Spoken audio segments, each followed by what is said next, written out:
Eu tô ansiosa, eu quero trazer ele logo para cá. Antônio Lavareda, dei sorte hoje que você vem no meu horário. Tudo bem, meu caro? Me ouve bem? Como vai, Daniela? Prazer estar com você e com os espectadores da CNN. Muito bem. Lavareda, todo mundo vai querer puxar um pouquinho aí da sua leitura, então nossos analistas certamente vão querer falar com você também, mas eu puxo assim, começo a trazer a sua participação. O cenário aparentemente está estável, né? Mas tem alguns sinais ali de uma leve melhora de Bolsonaro, por exemplo, entre as mulheres, dentro da margem, mas teve uma melhora. Tem uma melhora da pontuação de Bolsonaro no Nordeste, dentro da margem, ainda muito longe de Lula, mas tem uma melhora.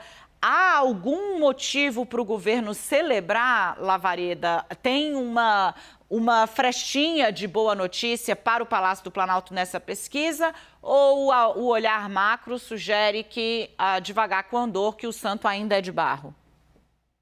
Olha, na verdade, Daniela, as duas coisas. Sempre há o que comemorar quando se analisa uma pesquisa nos detalhes, não é? E quando você é incumbente, você é um candidato sentado na cadeira presidencial disputando a reeleição. Nessa pesquisa, mais importante notícia do que essas pequenas variações dentro da margem de erro na distribuição das intenções de voto é o fato de que a avaliação do governo deu uma pequena melhorada em um ponto, avançou um ponto a leitura positiva da população, recuou um ponto a leitura negativa, concomitante e proporcionalmente. Isso é algo a comemorar, associado também, e naturalmente explicado em boa medida esse movimento, pelo fato de que o noticiário sobre economia, o fato de que o PIB cresce um pouquinho mais do que a expectativa anterior do mercado e dos analistas, também houve uma evolução na geração de empregos para além do que muitos supõem, ou seja, recuou um pouco o desemprego. Isso também melhora a percepção da população sobre o rumo da economia.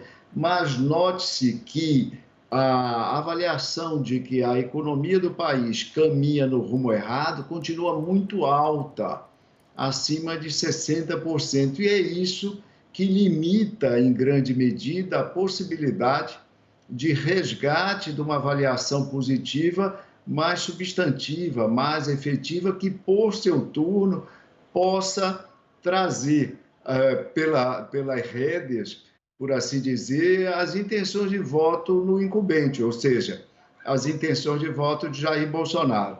Mais uma vez, nós já comentamos isso em outros momentos, é a economia, que é a variável mestra que conduz o processo nesse ano de 2022, que é um ano de uma eleição normal. Repetindo, uma eleição normal é aquela que se trava com contendores que fazem parte do xadrez político, não é, do país, ou do estado, ou do município, quando a eleição é em outros níveis, e que ela se pauta pelas questões da agenda pública, da agenda nacional. Quais são as questões da agenda nacional nesse momento? São eminentemente questões econômicas. Mais de 40% dos brasileiros mencionam a economia, a seguir vem a educação, educação que, sobretudo no que concerne as escolas públicas, está saindo muito machucada dessa pandemia, a seguir vem saúde, ou seja, questão da agenda nacional, diferentemente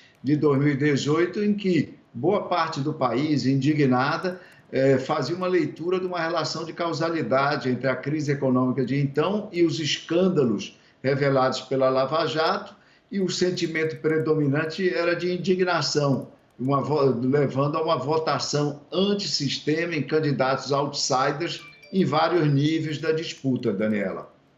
Lavareda, e para Luiz Inácio Lula da Silva, que lidera, na última pesquisa, sua análise o Lavareda sempre envia, gente, além da pesquisa, uma espécie de paper, uma análise um pouco mais alentada sobre os dados, né? Você dizia, olha, a chance de uma definição em um turno só começa a aparecer como viável, né?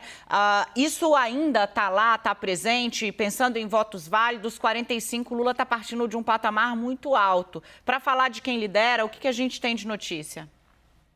Olha só, Daniela, a chance continua a haver, né? Ela despontou aí nas últimas medições, ela continua a ser uma possibilidade, mas nós devemos dizer hoje que não é a possibilidade, a probabilidade prevalecente. A chance hoje ainda maior, no nosso entendimento, na nossa análise, é de ocorrência do segundo turno. Agora, nós devemos avaliar os dados de intenção de voto. Isso eu já tive a oportunidade, creio, de conversar com você própria a respeito disso. Nós devemos avaliar simultaneamente o que nos dizem as questões de segundo turno, as questões de primeiro turno estimulada e, sobretudo, a questão da intenção de voto espontânea. Porque, para o espectador entender, intenção de voto é a disposição de alguém, a atitude, a opinião de alguém favorável a um determinado candidato que é mencionado espontaneamente, naquela que é chamada de questão espontânea. Na estimulada, pergunta-se aos eleitores que não mencionaram nome algum na questão anterior, em qual deles, candidato ou candidata, eles estariam mais inclinados a votar. Então, na verdade, é uma questão de inclinação, não é, a rigor, intenção de voto. Deixa eu fazer aqui uma parte, porque aí eu dou os números para quem está em casa.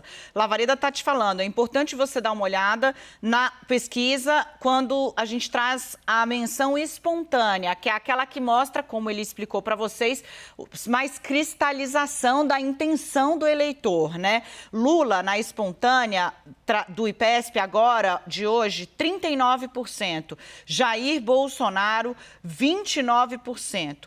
Quando você vai para a estimulada, e aí o Lavareda vai te explicar agora por que é importante você ver esse pulo, Lula passa de 39 para 45 e Bolsonaro de 29 para 34. Contigo, meu caro.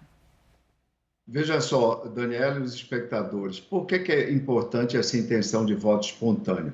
Nessa questão, aparece nessa última pesquisa 24% dos eleitores dizendo que ou vão votar em branco, nulo ou não tem candidato ainda, tá certo?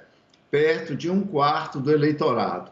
Na estimulada aparece 7% apenas, depois daquele tal estímulo da leitura do nome dos candidatos, nas pesquisas face a face, que não é o caso, é apresentado um círculo ali para as pessoas, com os nomes dos candidatos, para as pessoas apontarem o dedo e escolher um deles, etc. e tal. Então, o número é 24 na questão espontânea.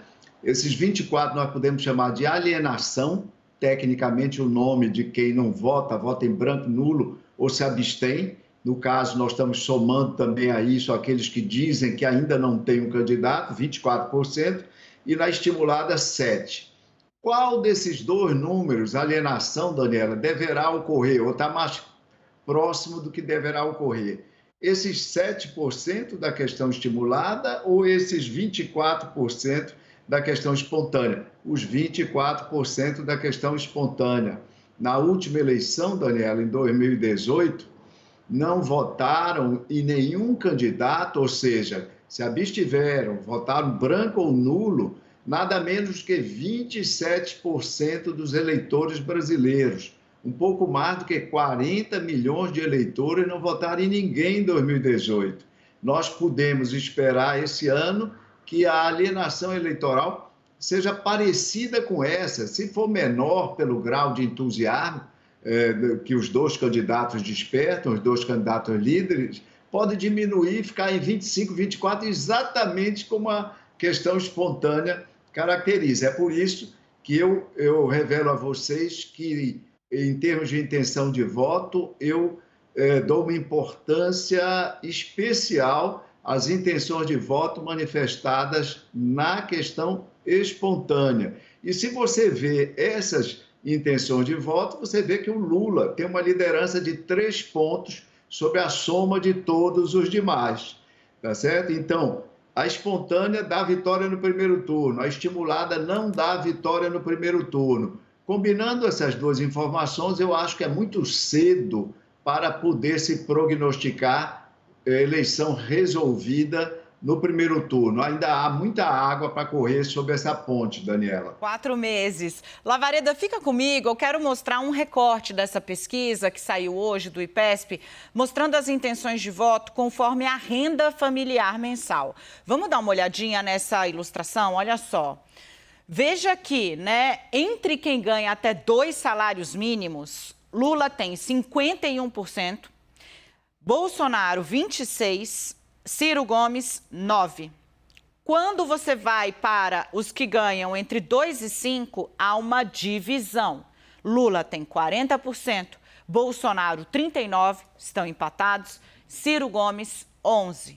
Mais de 5 salários mínimos, e isso no Brasil é topo da pirâmide, Bolsonaro tem 45%, Lula 39%, Ciro Gomes 6%.